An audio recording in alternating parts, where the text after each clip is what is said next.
Si ustedes tienen la oportunidad de viajar al antiguo Egipto y enfrentarse a las maravillas que aún hoy en día se mantienen en pie o medio derruidas, se encontrarán frente a toda una serie de enigmas que solo si tienen la información necesaria podrán contemplar. Son enigmas de los que no les van a hablar los guías, de los que tampoco encontrarán información en las guías turísticas, de los que no les hablarán los arqueólogos y no encontrarán referencia en los libros de egiptología, pero que sin embargo están ahí. Están ahí visibles, perceptibles para cualquiera que tenga los conocimientos técnicos para saber que en muchas de sus realizaciones los antiguos egipcios debieron necesariamente utilizar una tecnología que está prácticamente a la altura de la tecnología moderna del siglo XXI o el siglo XX. Así lo han comprobado multitud de técnicos, desde Joseph Davidovich, experto en piedras, geólogo y director del Instituto Geopolimérico de París, o como Sir Benjamin Baker, ingeniero petógrafo, que se han enfrentado a enigmas increíbles, como por ejemplo, ¿qué técnica utilizaron para moldear las piedras? Porque parece que las moldearon, como descubrió el famoso experto Davidovich. ¿O qué tecnología utilizaron para taladrar con una precisión increíble piedras de diorita que hoy en día solo pueden ser taladradas con taladros modernos con punta de diamante, cuando esa tecnología, según los egiptólogos, era absolutamente desconocida a los egipcios de aquella época? ¿Y por qué algunas de las realizaciones tecnológicas más asombrosas del antiguo Egipto, por ejemplo, la construcción de la Gran Pirámide, se da en las primeras dinastías, sin prácticamente intentos previos y con una degeneración inmediatamente posterior, pero muy rápida? Tal vez porque ni el hecho de quiénes la construyeron, cuándo la construyeron, cómo la construyeron y otras muchas más cuestiones coincidan con la versión que nos dan los egiptólogos. Para comprobar que ellos así, será suficiente con que nos acompañen en este viaje de la mano de Manuel José Delgado, que durante muchos años y a lo largo de muchos viajes ha estudiado algunos de los muchos enigmas que nos plantea la civilización egipcia.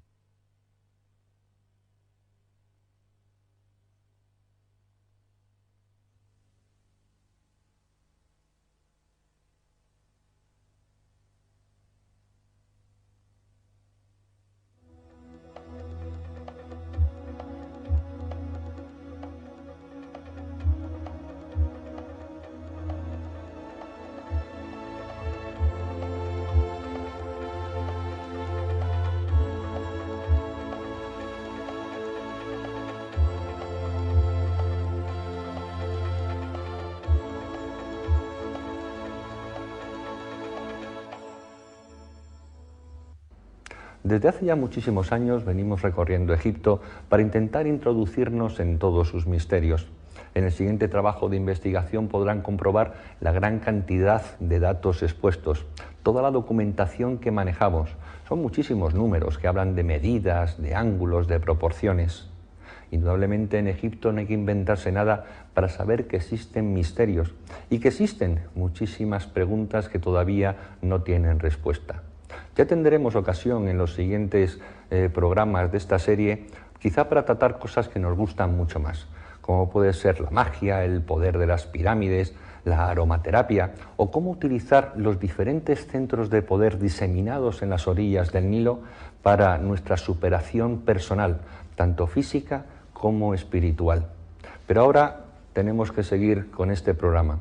Es un programa denso, que en alguna ocasión a algunos de ustedes les va a resultar pesado, pero indudablemente tiene que estar ahí, sobre todo para todos aquellos que indican que los que estudiamos los misterios de Egipto nos inventamos cosas. Egipto es maravilloso, está ahí muy cerca, a 4 horas y media en avión, y simplemente con una cinta métrica y simplemente avalado por las personas que realmente saben de arquitectura, de ingeniería, de astronomía, de biología, de física, etcétera, podemos comprobar que lo que se hizo en el Antiguo Egipto supera con mucho la idea que tenemos de un pasado del que posiblemente tengamos que reescribir la historia. Espero que disfruten viendo este documental lo mismo que nosotros lo hemos hecho al realizarlo.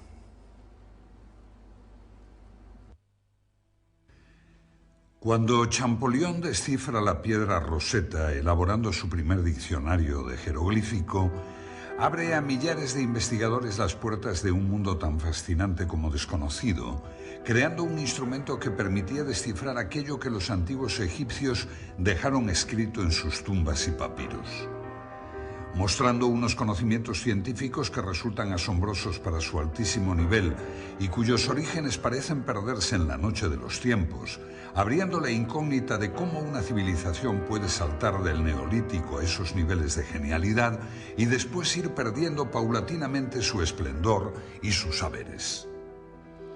La historiografía oficial nos ofrece una imagen global de una civilización fascinante, ignorando determinadas pruebas arqueológicas capaces de romper cualquier esquema establecido, ya que del mismo modo que si podemos hablar de una evolución cultural lineal a lo largo de las 31 dinastías del Egipto faraónico, no podemos decir lo mismo de su evolución tecnológica, que nos muestra unos espectaculares avances en un periodo determinado y una posterior involución de la que no nos hablan los libros de historia. La meseta de Giza es el mayor testimonio de estos problemas arqueológicos, y en especial la Gran Pirámide. No existe ninguna inscripción que explique sus misterios, ninguna pista válida que confirme su datación en el tiempo. Simplemente 3 millones de bloques de piedra, 7 millones de toneladas erigidos como homenaje a la mística, a la ciencia o a la locura. Los viajeros de la antigüedad ya manifestaron su asombro ante la ausencia total de una tecnología que justificase la construcción de las pirámides.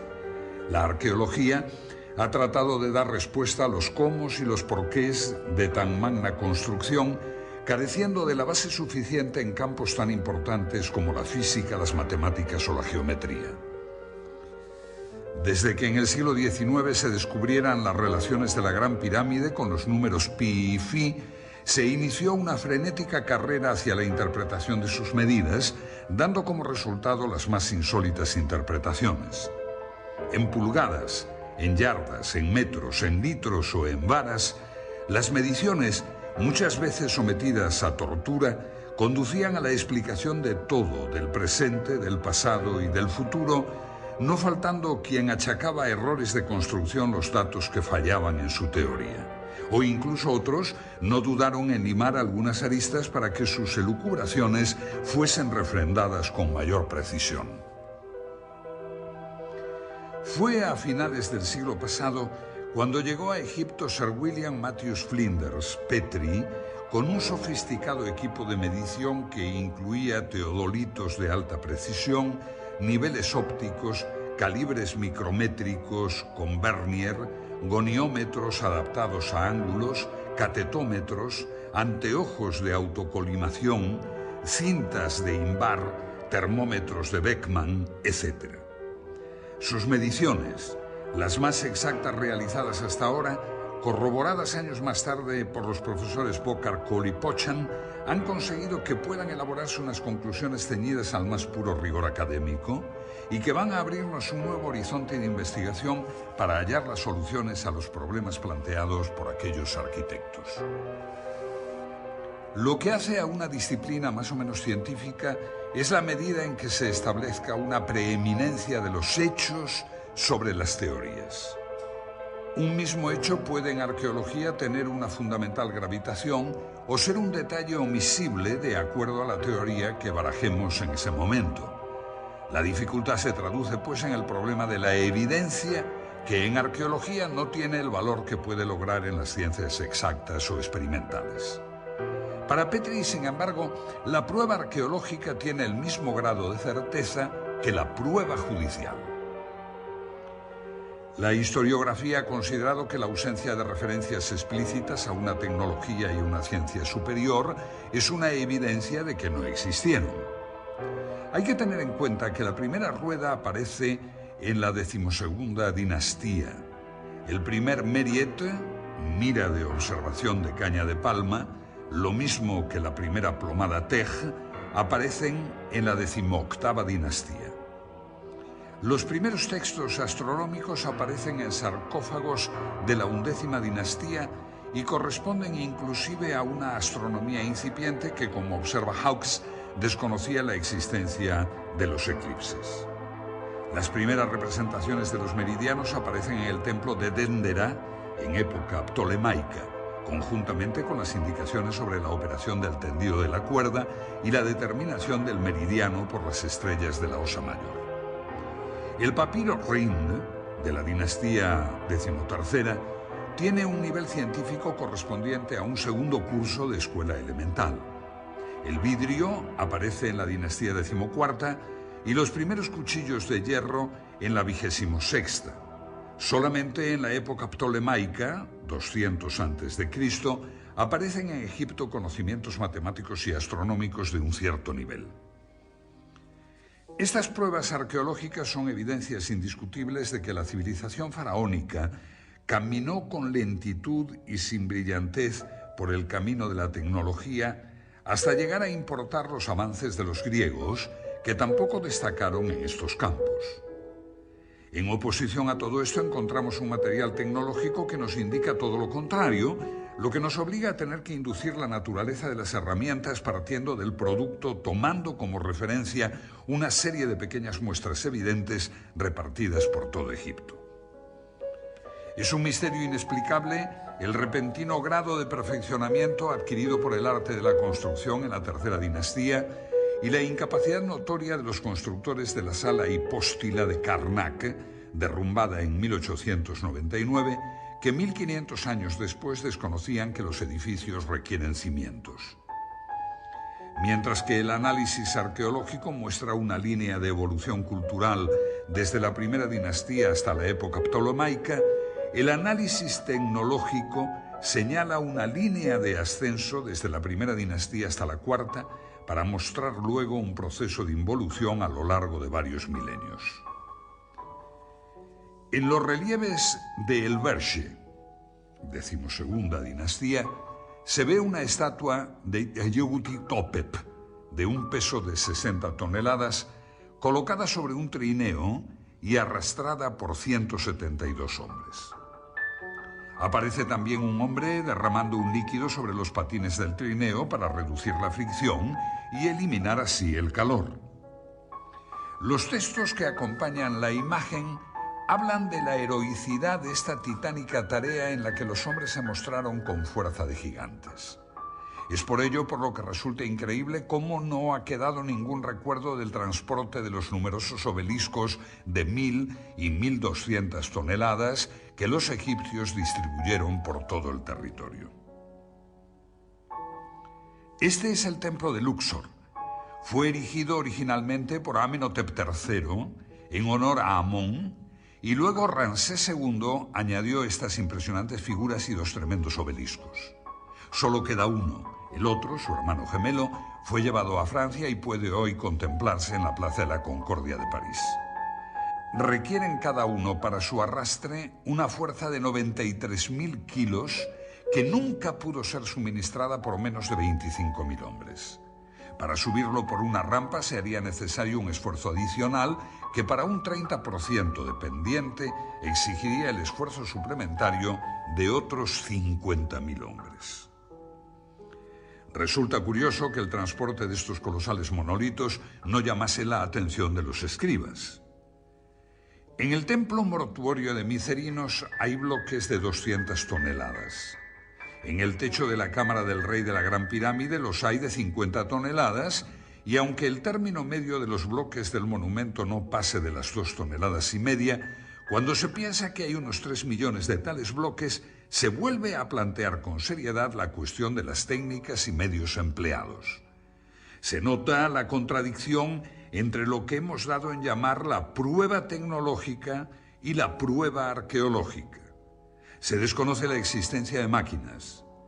La aseveración de Heródoto de que se utilizaron máquinas para levantar las piedras es generalmente impugnada por los arqueólogos, que priman la fuerza bruta de miles de esclavos ante todo saber tecnológico. Estamos en el interior de la pirámide de Kefren. Desde su entrada comienza un pasillo descendente que justo en este lugar se vuelve horizontal para posteriormente subir hasta la cámara del sarcófago. Y es en este sitio donde los arquitectos de la pirámide decidieron colocar una esclusa para obstruir el pasaje. Es esta roca. Las teorías que esgrimen algunos investigadores para demostrar que por medio de rampas los antiguos egipcios lograban elevar grandes bloques a enormes alturas quedan en entredicho cuando nos encontramos con problemas como este. Es una roca de granito de casi 3 toneladas de peso. La estudió Petri. Si los bloques eran elevados por rampas a base de fuerza muscular, ¿cómo pudo ser elevado este bloque a esta oquedad para que posteriormente bajara y ejecutara la función que le encomendaron sus constructores? Que sirviera de cierre, de tapón. En este pequeño espacio no caben más de 6 personas. Es por ello por lo que Petri dedujo que los antiguos egipcios debieron poseer máquinas, y máquinas muy eficientes. Si aceptamos la existencia de máquinas en el Antiguo Egipto, nos queda el problema de determinar su naturaleza. En este sentido han sido numerosas las tentativas de explicación.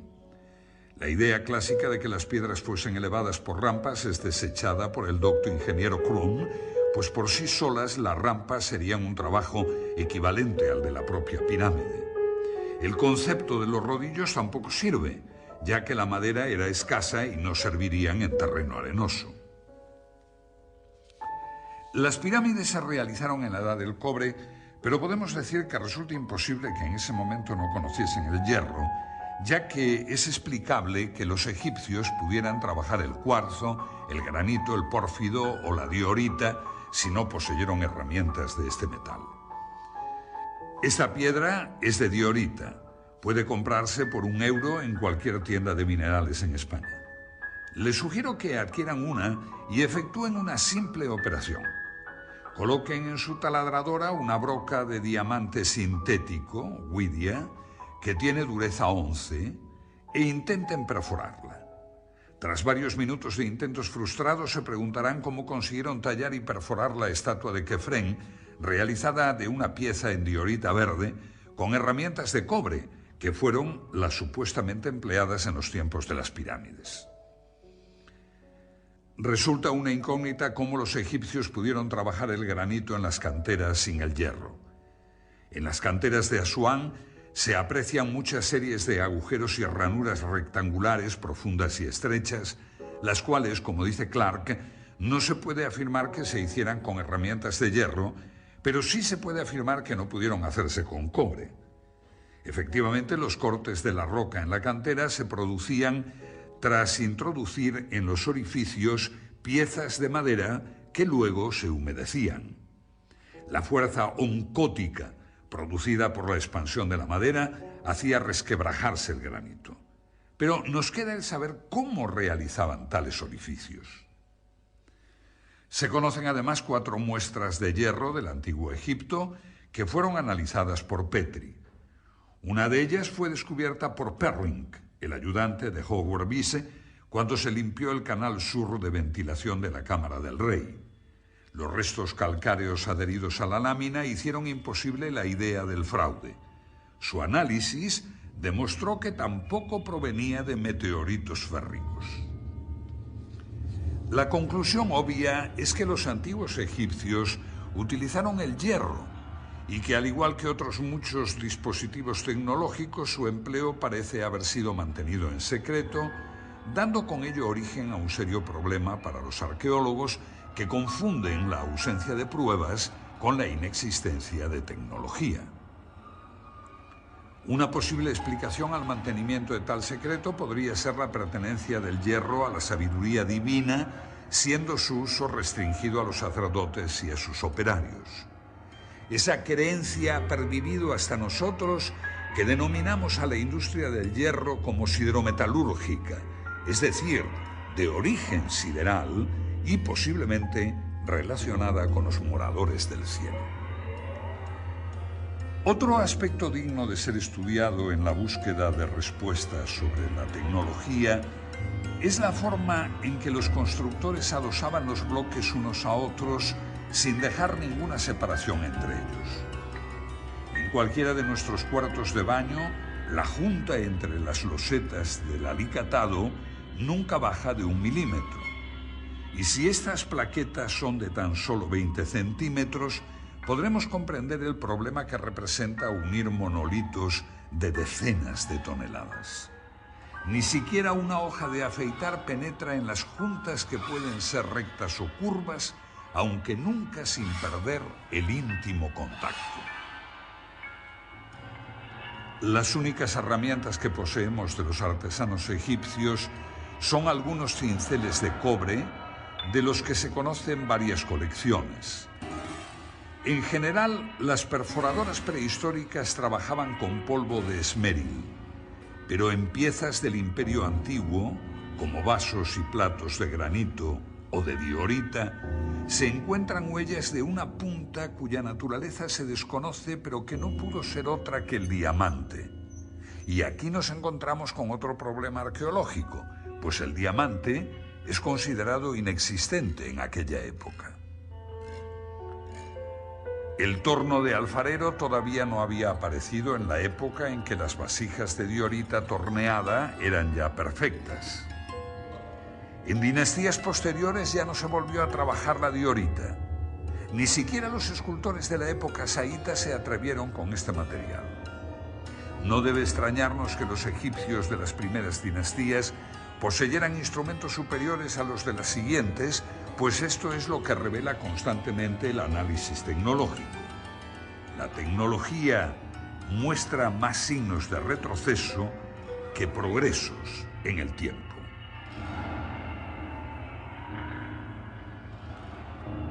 Debemos admitir que los egipcios de las primeras dinastías conocían el torno de punta fija antes de que aparecieran los tornos de alfarero.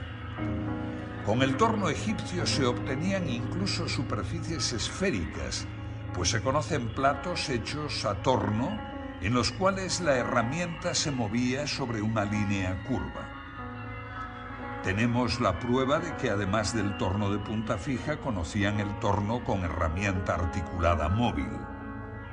Esta es una importante cuestión tecnológica, pues muy difícilmente podría la herramienta articulada moverse a su vez en forma circular. Que la pieza se movía con independencia de la punta, por otra parte, está probado por ejemplares estudiados por Petri, en los que se puede apreciar por las huellas que la pieza ha sido desmontada para cambiar su centro de giro, una operación familiar para el tornero moderno. Y si el torno de punta fija o móvil ya nos deja impresionados, no lo es menos otra pieza importante como es el serrucho para piedra, y no para piedra normal de caliza, sino también para otras piedras de dureza mucho mayor, como el granito. Se conocen ejemplares de serruchos egipcios de bronce con dientes de esmeril, cuyo funcionamiento se asemeja a las modernas cortadoras de cinta de acero con polvo de esmeril llevado por agua, con las que se cortan los bloques de granito en las canteras modernas. En los hipogeos de Tebas, 12ª dinastía, se han encontrado bloques de granito serrados que muestran huellas de óxido de cobre, lo que probaría el empleo de esta herramienta. Pero estudiando la inclinación y la velocidad del descenso de la hoja, se descubre que trabajaban a una enorme presión. Es inadmisible que un serrucho de bronce y esmeril pueda cortar granito si le aplicamos una débil presión y empleamos un tiempo indefinido en el corte. La única solución que se nos plantea es que los antiguos egipcios debieron poseer otro instrumento cuya estructura desconocemos, pero que con seguridad no trabajaba con dientes de esmeril. En relación con el modus operandi de estos serruchos, se exhibe en el Museo del Cairo el sarcófago de Diodefre, hijo o hermano de Keops, donde puede apreciarse el trabajo del serrucho. Aparentemente los sarcófagos eran transportados con la tapa no cortada para reforzar la estructura. El serrucho ha cortado ya los 2/3 de la tapa, quedando un resto por cortar en donde todavía puede apreciarse la garganta carcomida por la herramienta. Se observa así la superficie irregular que va dando forma al sarcófago antes de su ulterior pulimento y en donde todavía hoy es posible apreciar las marcas de ocre que indican las líneas de corte. Aparentemente, el serrucho ha sido guiado a mano, como puede inferirse por la forma irregular de la superficie cortada. El ancho de la herramienta, correspondiente al ancho del surco, es de 2 centímetros. El plano de corte presenta desniveles del orden del centímetro. Y aunque no nos imaginamos qué herramienta pudo hacer el corte, se aprecia que su uso fue manual con las imperfecciones que el pulso provoca. En cambio, en otro sarcófago, el de Keops de la Gran Pirámide, en donde los desniveles de las superficies serradas son del orden del milímetro. El serruchado del sarcófago de Keops debe considerarse como una obra maestra en la materia, pues a pesar de no haber recibido un pulido ulterior es casi una pieza terminada. La herramienta llevaba una guía mecánica.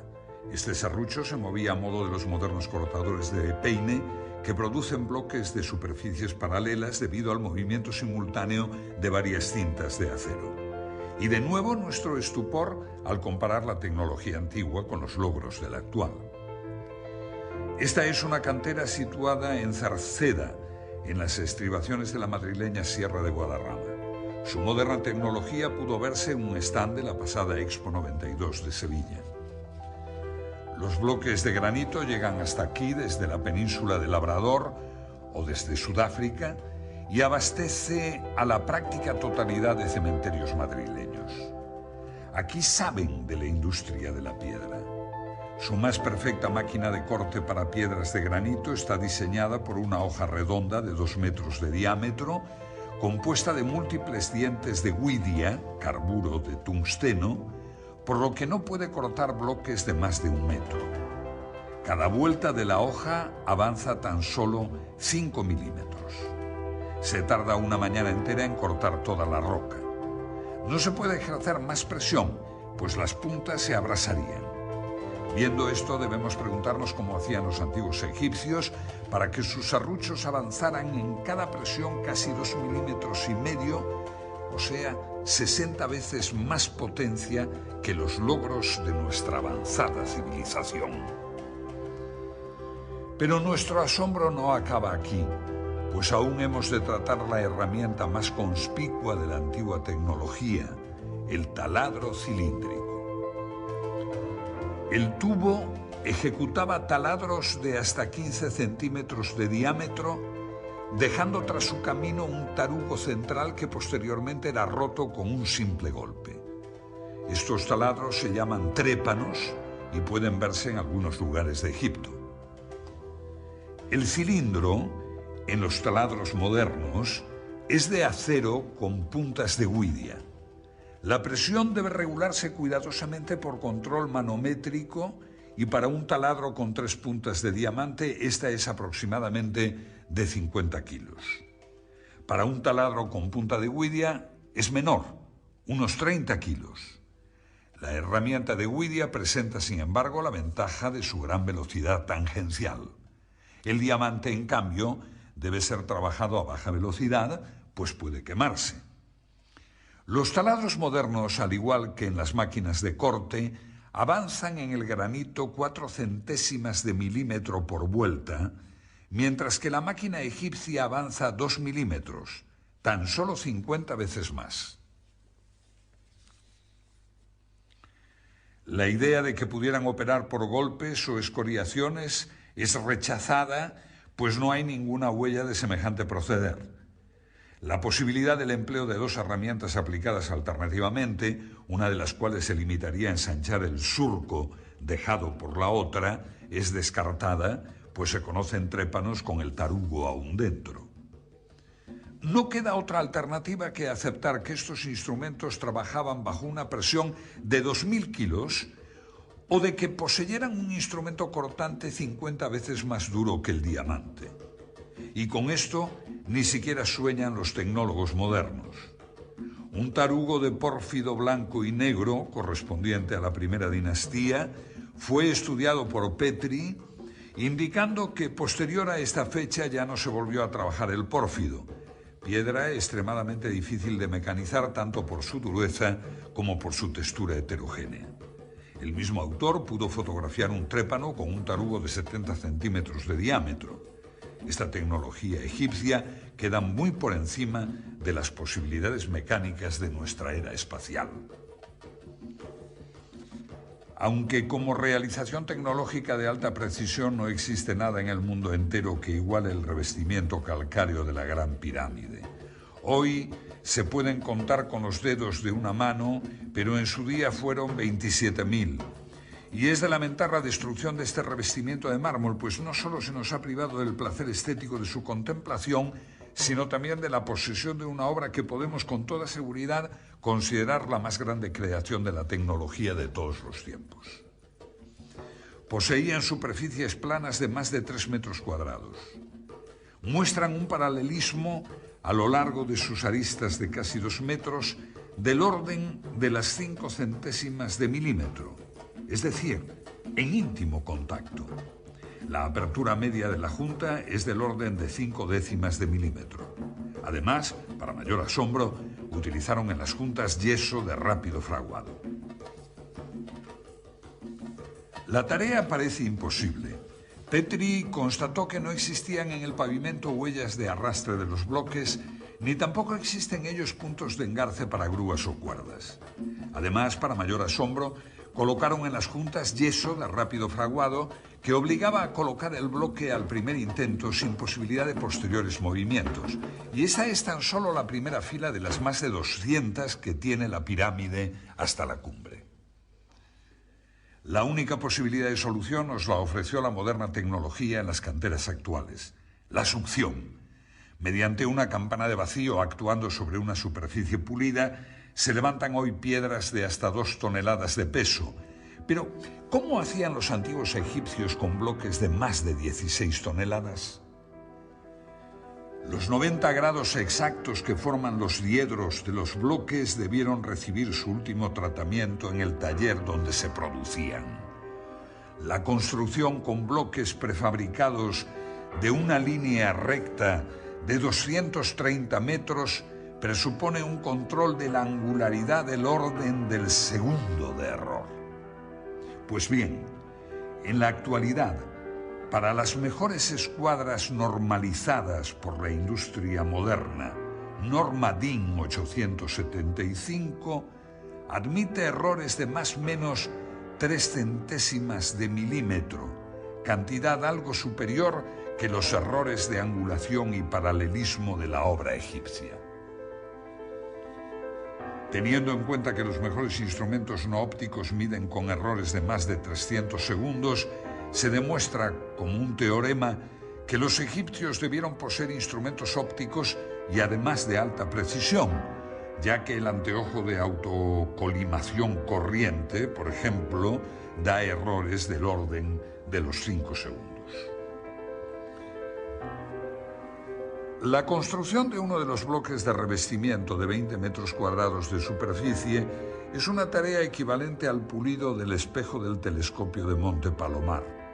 Para comprender la magnitud de la obra egipcia bastará observar que aquellos fabricaron 27.000 de estos bloques.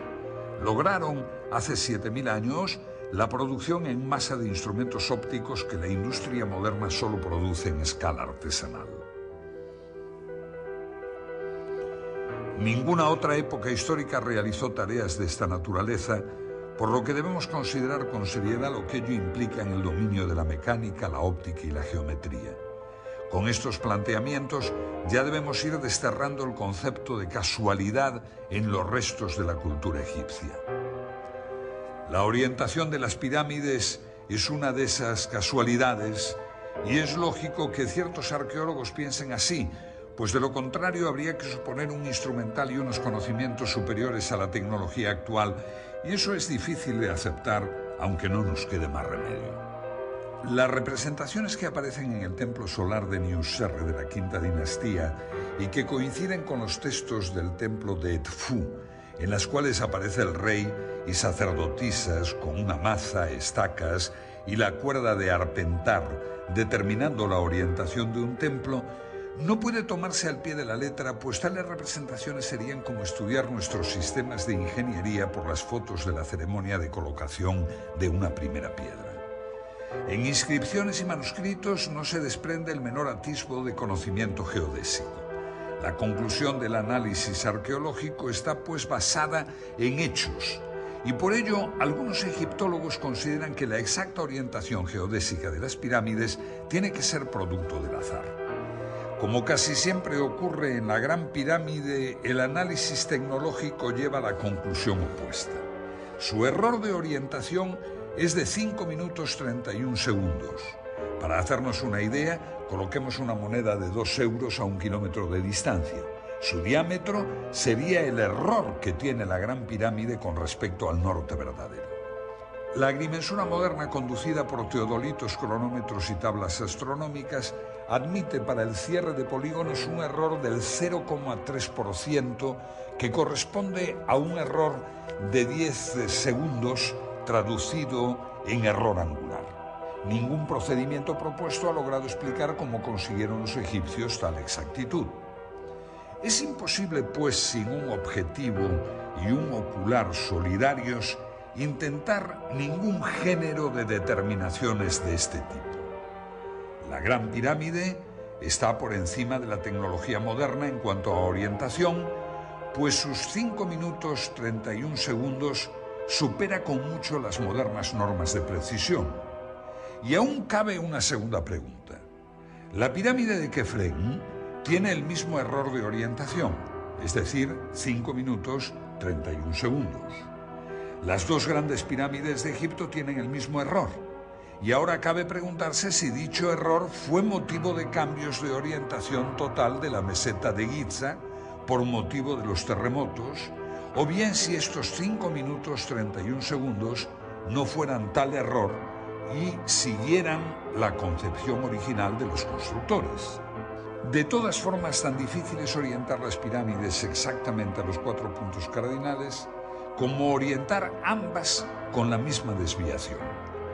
Por lo que debemos considerar la posibilidad de que los antiguos egipcios tuvieran el equipamiento necesario para edificar una base de 53.000 metros cuadrados con una orientación de 0 grados, 0 minutos, 0 segundos.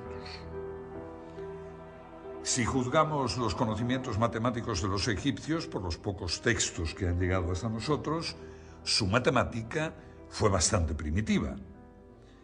Neugebauer puntualiza que lo máximo obtenido por la matemática egipcia de todos los tiempos fue el conocimiento de la tabla de multiplicar por 2. Pero si no poseemos testimonios para juzgar el máximo nivel alcanzado por la matemática abstracta egipcia, en cambio, sus obras en piedra nos permiten apreciar su capacidad de mensuración. La longitud de la pared norte de la Cámara del Rey es, según Petri, de 10 metros 47,97 y la del costado sur de 10 47,82. El error de medida es del orden de 1/10 de milímetro por metro, que coincide con las normas modernas para prismas ópticos. Si este error de medida se produce en esta cámara, vamos a ver qué ocurre con una superficie mayor, con la base de toda la pirámide. Este esquema representa la base de la Gran Pirámide, el valor de sus ángulos y las longitudes de los lados. Las medidas aquí consignadas corresponden a las de Borjar y Cole. Descartando el azar en todo este asunto, se nos plantea un serio problema tecnológico. En los 53.000 metros cuadrados de la base de la pirámide cabe la superficie de 8 campos de fútbol y sus diferencias se cuentan en milímetros y en segundos. Las pocas representaciones que han quedado en relieves egipcios nos muestran nuevamente métodos arcaicos y poco efectivos de precisión. Cuerdas de palma, observación visual.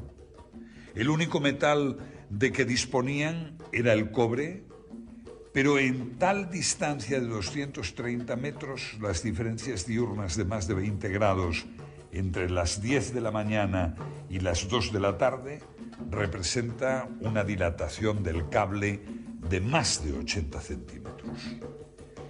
El error de medida de 3 milímetros representa un control de la temperatura de 0,2 grados, cosa impensable para cualquier topógrafo que necesita las cintas de Invar, una aleación de hierro y níquel de bajo coeficiente de dilatación térmica, para conseguir casi lo mismo que los egipcios. Termómetros, conocimiento de la física de los metales, equipos ópticos, y tan solo lo que se ha encontrado en las excavaciones son cuerdas de palma, que es lo mismo que tener la evidencia de que los egipcios podían viajar a 200 kilómetros por hora y tan solo encontrar en papiros y relieves la inconfundible estampa de un famélico camello. Pues si la medición de las distancias supera todos los condicionantes, la goniometría no se queda a la zaga. La goniometría es la ciencia de la angulación y constituye en la Gran Pirámide el punto crucial de discrepancia entre el análisis arqueológico conducido filológicamente y el análisis arqueológico que utiliza elementos tecnológicos. El instrumento primitivo que corresponde a nuestro teodolito era el astrolabio, y el antecesor del sextante fue la ballestina o bastón de Jacob. Con cualquiera de estos instrumentos el error que se cometía era del orden de 30 minutos. En cuanto a otros instrumentos no ópticos, todavía se emplean para agrimensura de baja precisión ciertos dispositivos como la escuadra de pínulas, siendo las pínulas cerdas o hilos de nylon, y las escuadras de espejo. El error de estos instrumentos se puede apreciar en los 20 minutos. Cuando pasamos a estudiar la goniometría egipcia, nos encontramos con la sorpresa de que aquellos tecnólogos medían ángulos con la precisión de un segundo de arco. Esto debe considerarse como sobrenatural, pues trasciende ampliamente la capacidad del ojo humano, que es como aseguran que fue orientada la pirámide. El ángulo noroeste de la Gran Pirámide mide 89 grados 59 minutos 58 segundos, lo que, tratándose de un replanteo, es indicativo de una precisión del orden de un segundo. Los buenos teodolitos modernos miden con el mismo error observado en el monumento de un segundo.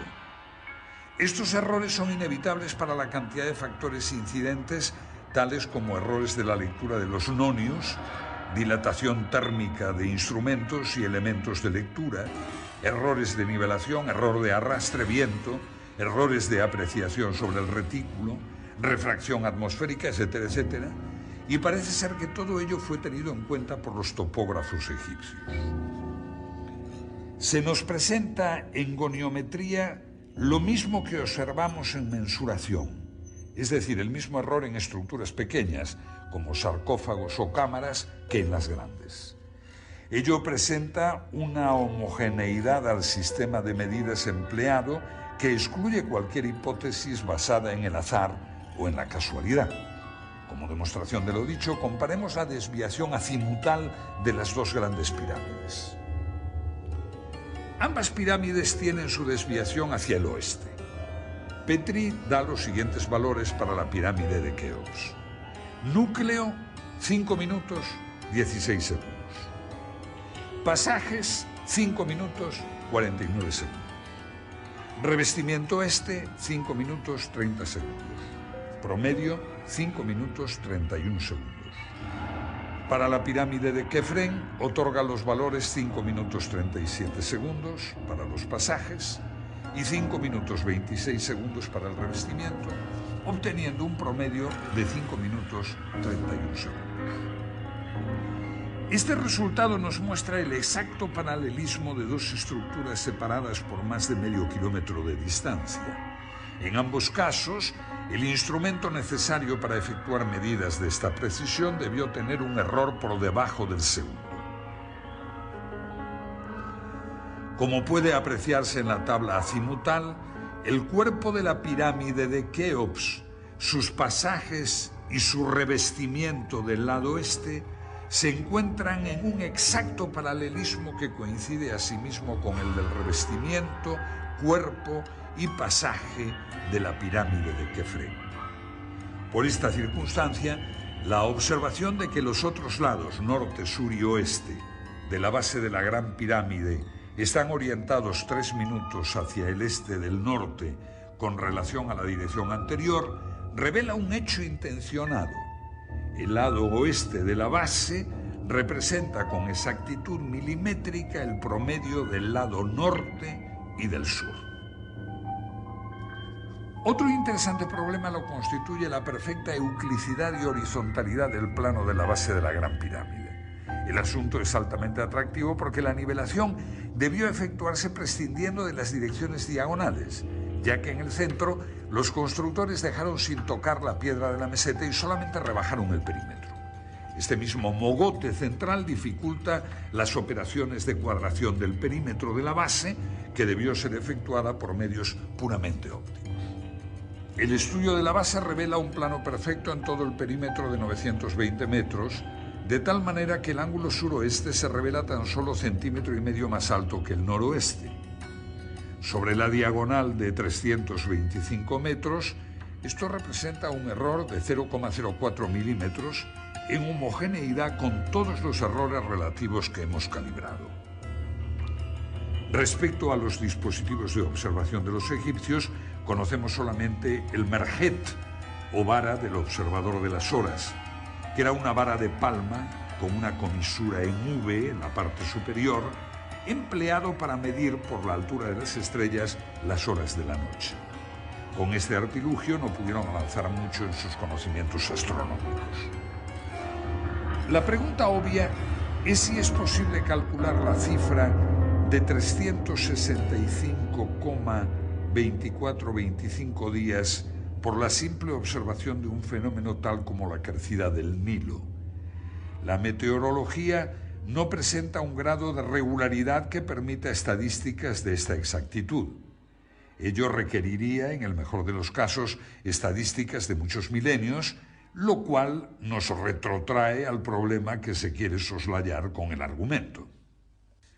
Hay una cierta lógica en admitir que no puede hacerse un gran progreso en astronomía si el mismo no va acompañado de un progreso paralelo en óptica. La historia muestra que en ningún caso se dio un progreso aislado en una rama particular de la ciencia si todas las otras ramas no fueron adelantadas en medida paralela. La capacidad de medición de los egipcios no puede ser considerada como un hecho aislado en medio de un desconocimiento general de la ciencia y la tecnología. No es posible hacer medidas de precisión si no se posee al mismo tiempo un vasto conocimiento de la óptica, la matemática, la termología, etc. Todo ello sin tener en cuenta que una medida de precisión debe inspirarse en algún propósito específico. Es evidente entonces la completa disociación entre una ciencia avanzada y lo que aparece en sus pinturas y escritos.